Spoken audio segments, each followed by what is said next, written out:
There's a point in life when the pace starts to slow, and the noise of the world feels a little more distant. The kids are grown, the job is long behind you, and the house, once full of motion, now holds long silences between footsteps. For many people, it's a season of reflection, a time to breathe, to rest, and to enjoy the peace that only comes after decades of hard work. But for others, especially those in their 60s, 70s, or 80s, this chapter brings something much more complicated: vulnerability. And not just physical. I'm talking about emotional vulnerability, psychological openness that can sometimes leave you wide open to being used, manipulated, and even hurt. See, there's a quiet truth that not enough people talk about. As we get older, our desire for companionship doesn't disappear. In fact, it often grows stronger. We crave connection. We want someone to talk to, laugh with, share a meal with. And there's nothing wrong with that. But it's in that very craving that others, sometimes even those closest to us, see an opportunity, a way in, a chance to use our kindness against us. I want to tell you about Mr. Raymond. He's 74, a retired mechanic who lost his wife 3 years ago. Lives alone now. Still gets around fine. Still drives himself to the diner every Sunday for breakfast. But the silence of an empty home, it gets to him. So when a young man named Josh, supposedly the grandson of one of his late wife's friends, started visiting, Raymond welcomed the company. Josh was polite, full of compliments, always asking about Raymond's stories. It felt good to be needed again, to be listened to. And then one day it started, "Mr. Raymond, I've hit a rough patch. Could you help me with just a little bit for rent?" Then again, and again. Raymond didn't want to be rude. He didn't want to be the grumpy old man. And deep down he was afraid that if he said no, Josh would disappear, and with him, the feeling of being valued. This is happening more often than you'd think. Not just scams over the phone or through emails, though those are still a major issue, but emotional manipulation right in the living room. It's neighbors who drop by just in time for dinner. It's family members who only call when they need money. It's acquaintances who start with small favors and gradually build toward big asks. And here's the thing, it's not that older adults don't see what's going on. Deep down, many do. But we silence that inner voice because we don't want to be alone. Because we're afraid of looking mean. Because we feel guilty for even thinking someone could take advantage of us. But being polite doesn't mean being blind. Being generous doesn't mean being available to everyone. And being kind-hearted doesn't mean handing over your peace. There's another side to this story that's even more dangerous. Sometimes it's not the money they want. Sometimes it's your time, your space, your energy. And they take and take and take, leaving you emotionally exhausted, mentally confused, and spiritually drained. And all the while, you think you're just being friendly. There's a woman named Eleanor. She's 68. Widowed, no kids, moved to a senior community after her husband passed. She told herself she'd enjoy the activities, the neighbors, the occasional trip out. But soon, she found herself hosting afternoon tea every week, then twice a week. Then she was cooking for her neighbors, picking up groceries for them, driving people to appointments. It started off feeling nice. She felt useful, needed. But now she's tired. Tired in a way that sleep doesn't fix. She doesn't write anymore, doesn't go on walks, doesn't journal like she used to. Her life feels like it belongs to everyone except her. And why? Because she thought saying yes was what made her a good person. Let me tell you something clearly. Being agreeable doesn't make you kind. It makes you vulnerable when the wrong people are around. And it's okay, more than okay, to say no, to choose quiet, to protect your schedule, to value your own well-being as much as you spent your whole life valuing everyone else's. So many older adults are carrying invisible pressure to keep up appearances, to keep old friendships alive, to attend every gathering, answer every call, give one more favor. But what if I told you that your peace, your sense of ease and emotional safety is more important than that dinner party? More important than that cousin who only calls when they're short on cash? More important than making sure everyone thinks you're still as friendly as ever? Friendliness is wonderful when it comes from a full heart, a place of joy. But when it's powered by guilt or fear of being alone or fear of saying no, it's no longer healthy. It's self-sacrifice and not the good kind. Now let's take a breath. I'm not saying you need to shut your doors to everyone. I'm not telling you to become suspicious of every visitor. I'm telling you this. Your time, your energy, your presence, they're all sacred. You don't need to earn the right to rest. You don't need to apologize for having boundaries. You don't need to say yes just to keep people around. Because the truth is, the right people, the ones who care about you, they don't drain you. They don't pressure you. They don't manipulate you. They support you, respect your pace, your needs, your space. They leave you feeling full, not empty. And as you move through this stage of life, it's okay for your circle to shrink. It's okay to choose peace over popularity. It's okay to want quiet instead of chaos. You've spent your younger years building, giving, hosting, helping. Now it's time to guard what you've built, to protect your energy, to honor your journey. Because whether you're 65 or 85, your final chapters deserve peace, not pressure. Let's go a little deeper now. We talk about how easy it is to be taken advantage of in later life, how loneliness, politeness, or just wanting to feel needed can quietly open the door to the wrong people.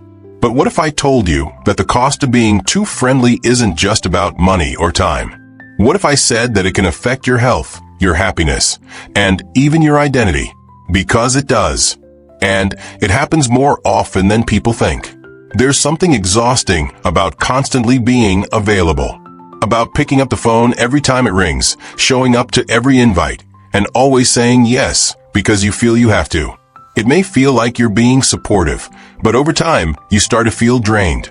Not just tired, worn down, emotionally thin. And most of the time, you don't even notice it happening until it's too late. Take Martha, for example. She's 72, retired teacher, and one of the most generous souls you'll ever meet. Everyone in her neighborhood knows her as the one who's always ready to help, organizing bake sales, watching someone's dog, giving rides to the doctor's office. But last year, she started having sleep problems. Then her blood pressure crept up. She felt anxious all the time, though she couldn't say why. When her doctor asked what was going on, she broke down. She wasn't sick, she was burned out. And that's the hidden cost we're talking about. When you say yes too much, there's often no one saying yes to you. You end up empty, wondering why you're so tired, why you're losing your spark, and why something just doesn't feel right anymore. The truth is, some people, even good, well-meaning people, don't realize how much they're taking. They don't see that every favor, every errand, every emotional story is adding one more stone to the weight you're already carrying. And sadly, there are also people who do know, and they keep taking anyway. They know you won't say no because you're too polite. They know you won't speak up because you don't want to seem rude. They know you feel uncomfortable setting boundaries. So they keep showing up. They keep asking. They keep draining you. And here's the hardest part. It's often not strangers doing this. It's people you know, people you once trusted, maybe even people in your own family. And that hurts. Because you love them. You remember when they were little. You want to believe their heart is good. But love doesn't mean allowing yourself to be emotionally used. Being family doesn't mean having unlimited access to your time, your money, your mind. There's a difference between support and sacrifice. Support is mutual. Sacrifice is when only one side keeps giving until there's nothing left. I want you to hear this. If someone leaves you feeling confused, guilty, tired, or uneasy every time they visit, call, or message you, that's a sign. That's your gut, your instincts, your wisdom speaking. Don't ignore it. You didn't live through all these years, through challenges, illnesses, grief, and growth, just to let someone rob you of peace now. There's also another pattern that's becoming more and more common. Older adults hosting gatherings they no longer enjoy, saying yes to visitors who disrupt their space, or lending money they can't afford to give away. And they do it again and again, because they think it's their role. Because they've always been the strong one, the helpful one, the one who holds the family together. But you don't owe your well-being to anyone. And if doing something leaves you stressed, resentful, or spiritually dry, it's okay to stop. There's no award for the person who gives the most at the expense of their own health. There's no medal for the senior who tolerates the most discomfort just to keep the peace.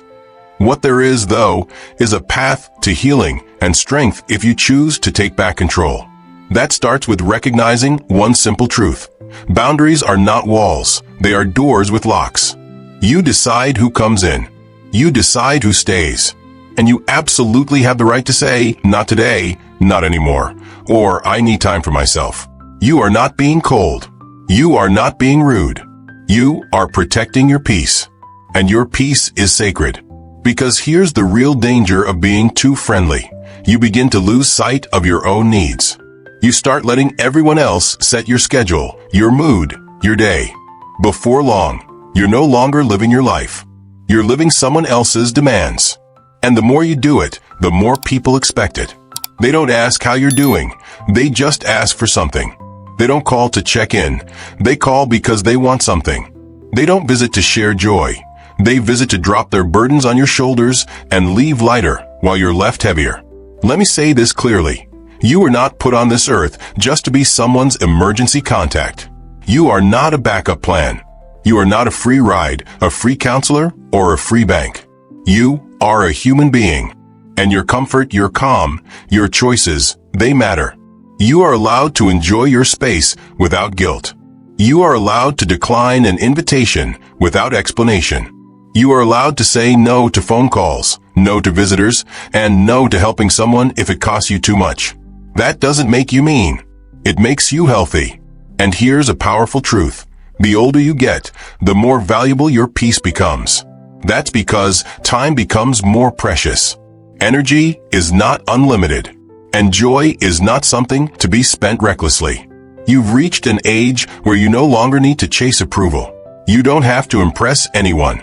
You don't have to be included in every gathering or conversation. In fact, exclusion might just be the very thing that protects you. So if you've been feeling tired lately, not just physically, but emotionally, it might not be your age. It might be the people around you. And it's okay to step back, to breathe, to reset, because this is your time now, not to carry everyone else's burdens, but to protect the peace you've earned through a lifetime of struggle and survival. Let's continue. Now that we've looked at how emotional exhaustion can creep in through too much friendliness, the next step is learning how to recognize when it's happening, and more importantly, who's causing it. It's not always easy. Sometimes the people who take the most from you are the ones who smile the widest. They show up with flattery, small talk, and stories that tug at your heart. But behind the kind words is a pattern. They only come around when they need something. And when they leave, you feel more drained than delighted. So how do you spot the wrong people? Start with this. Notice how you feel after they leave. Are you energized? Or are you tired? Are you relaxed? Or are you stressed, confused, or anxious? Your body often tells the truth before your mind is ready to accept it. When someone constantly leaves you feeling uneasy, pay attention. That's your wisdom speaking. You also need to watch how people respond when you set a boundary. Let's say you tell someone, "I'm not up for visitors today." Do they respect that? Or do they guilt trip you? Do they say, "I understand"? Or do they say, "Oh, you've changed"? Or "Come on, don't be like that"? Respect is revealed in how people handle your no. Anyone who gets angry, manipulative, or dismissive when you draw a line is showing you exactly why that boundary was needed in the first place. There was a man named Frank, 76 years old, a retired welder, widowed for 5 years. His niece Amanda started calling him every few days after she moved back into town. At first, he was thrilled. Family, finally reaching out. But soon every call was about bills, about rides, about favors. When Frank finally told her he couldn't help her with rent that month, she snapped. Said he didn't care. Said, "After all I've done for you," which honestly wasn't much. That's the moment Frank realized this wasn't love. It was leverage. And it had been that way for months. Some people don't care about your well-being. They care about your availability. And once you stop being useful, they stop being kind. Here's the good news. You don't have to keep letting them in.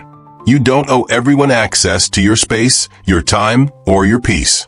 You are allowed to have a quiet day without explaining yourself. You are allowed to enjoy your morning coffee without someone venting all their problems into your lap. You are allowed to say, "I need to rest," and actually rest. Now, for those who worry that doing this will make them lonely, let me gently tell you this. Loneliness from being alone is temporary. But the loneliness that comes from being surrounded by the wrong people, that can go on for years. And it's much harder to heal. When you clear out space from toxic people, you make room for healthy ones to enter. People who make you laugh again. People who sit with you without needing anything. People who bring peace into your atmosphere, not pressure. And yes, those people do exist. But you can't find them if your life is cluttered with users, takers, and manipulators. So let's talk about how to protect your peace. The first thing you have to do is stop giving away your time so freely. Time is your most valuable resource. Don't spend it on conversations that go in circles or with people who treat your attention like it's owed to them. Give your time to those who reciprocate, who asks how you are, who listens when you speak, who brings something into your life besides need. The second is redefine what being nice means. Being nice isn't the same as being available 24/7. It doesn't mean accepting every invite or helping everyone who asks. Real kindness starts with honesty, and sometimes the kindest thing you can say is, "No, I can't do that right now." Third, shrink your circle. Not out of bitterness, but out of self-preservation. Not everyone who starts with you is meant to go with you into the next season. Some people were in your life for a chapter. That chapter is done. Let it close. It's okay to outgrow relationships. This is especially important as you get older. Your energy is not what it used to be, and that's okay. You don't need 15 people calling you every day. You don't need to attend 3 events a week. You don't need to host every holiday. You need peace. You need rest. You need space to think, reflect, and enjoy the life you've worked hard to build. That's why downsizing your social life isn't a loss. It's a win. It's called curating your peace. Choosing who gets to be close. Choosing what kind of energy enters your home. Choosing conversations that fill you up, not ones that leave you feeling empty. Some folks might not understand this shift. They'll say you're distant or that you've changed. And guess what? You have changed. You've become someone who respects your own needs. Someone who understands the cost of always being available. Someone who values stillness over small talk. And if that makes you seem less friendly in their eyes, so be it. You're not living to meet other people's expectations anymore. You're living to protect what matters most, your health, your peace, your time, and your legacy. So don't let guilt trick you into saying yes when your heart is screaming no.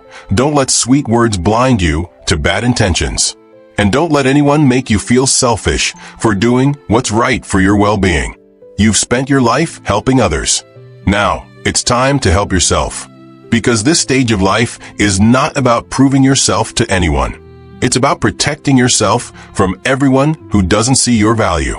It's about choosing joy over obligation. It's about walking into each day with a full heart, not a full calendar. So pay attention. Listen to your gut. And remember, you are not being unkind for setting boundaries. You're being wise. And wisdom is the most powerful gift that comes with age. Let's bring it home. If no one's told you this recently, let me be the one to say it. You've earned your peace. After all the years you've lived, the hands you've held, the storms you've survived, the people you've carried, you deserve a chapter of life that feels light, calm, and deeply satisfying. Not a chapter weighed down by guilt. Not one defined by endless obligations. Not one written by people who only see you as what you can give, instead of who you truly are. You are not here to be everyone's solution. You are not here to be the yes that fills their silence. You are here to finish your journey with dignity, with clarity, and with joy. But that will only happen if you make one of the hardest but most powerful decisions you've ever made. To put yourself first. Let me repeat that. It's okay to put yourself first. That doesn't mean becoming selfish. It doesn't mean shutting people out without reason. It simply means recognizing that your emotional well-being is just as important, if not more, than someone else's comfort. That your quiet morning matters. That your space matters. That your no matters just as much as your yes ever did. People may not understand it. They may pull away. They may talk. Let them. They aren't living your life. You are. They're not the ones who wake up with your tired legs or carry the weight of the years in your heart. They haven't walked your road, and they don't get to rewrite your final chapter. This is your time now. Time to take back your schedule, to take back your home, to take back the parts of yourself you've given away too easily for far too long. There's something beautiful that happens when you stop explaining yourself, when you stop feeling like you owe people your time, your presence, or your patience. There's a quiet freedom in simply choosing not to pick up the phone, in letting a text go unanswered, in declining an invite and staying home with a warm drink and a quiet mind. And guess what? You don't have to justify any of that, because not everyone deserves access to you. Some people should be loved from a distance. Some people should be prayed for in silence. And some people, well, they were never meant to stay in your life forever. That doesn't make you unloving. That makes you wise. And wisdom, my friend, is what this season is all about. Because you're not just aging, you're ascending, you're refining, you're stepping into a deeper kind of strength, one that doesn't shout, doesn't prove, doesn't please. A strength that simply is. Solid, grounded, unbothered. So from now on, let your peace be your priority. Let your instincts guide you. And if something feels off, it probably is. Trust that feeling. It's there for a reason. There was a time in life when you had to bend to survive, when you had to compromise just to keep the peace. But that time is over. Now, you've earned the right to be selective, to be still, to say, not today, not anymore, not with me. If that means fewer friends, so be it. If that means missing some events, let them go on without you. If that means letting people talk behind your back, let them talk. Their opinions don't build your peace. Their approval doesn't pay your peace of mind. This stage of life is not about popularity. It's about purpose. And your purpose now? It's to protect what's left, to honor the days ahead, to be so rooted in self-respect that nothing and no one can shake you out of it. You are not retiring. You are refining. You are not done. You're becoming more focused. Your legacy is still being written, and you have the pen in your hand. So write a final chapter that is calm, clear, and courageous. Write a chapter where you don't apologize for resting, where you don't explain your no, where you don't second-guess your instincts. Write a chapter where your home becomes a place of sanctuary, not a public service station. Where the people in your life are ones who build you up, not break you down. Where every conversation you have leaves you better, not bitter. Where every decision you make protects your heart and honors your journey. Because here's the truth, not everyone is meant to be part of your last pages. And that's okay. The people who respect your time, your space, your journey, they'll stay. They'll adjust. They'll understand. And those who don't, they were never meant to stay. You don't need to be liked. You need to be well. You don't need to be included. You need to be at peace. You don't need to answer every knock on the door, every phone call, every request. You need to answer yourself. What do you need? Do you need rest? Take it. Do you need space? Claim it. Do you need quiet? Make it. Do you need time to heal? Give it to yourself. Because this is your time now. Not to be everything to everyone, but to be everything to yourself. You've given. You've served. You've loved deeply. You've forgiven freely. And now it's your turn to love yourself just as well, to protect your spirit just as fiercely, to stand guard over your joy like it's a treasure, because it is. So let the world say what it will. Let others make their assumptions. You don't owe anyone your fire. You don't owe anyone your strength. The only person you owe anything to now is you. Finish well. Not worn out, not drained, not resentful, but rested, at peace, clear-minded and full-hearted. Let the final chapter of your life be the most powerful yet. Not because you did more, but because you finally did less and felt more. more calm, more clarity, more joy. You are not fading. You are shining differently. You are not disappearing. You are finally becoming who you were always meant to be when the noise fades and the real you stand alone and strong. So be careful in old age, not because you're weak, but because you're precious, because you're rare, because you've carried so much, and it's time to carry peace. And that truth, that quiet, powerful truth, is what will shock the world.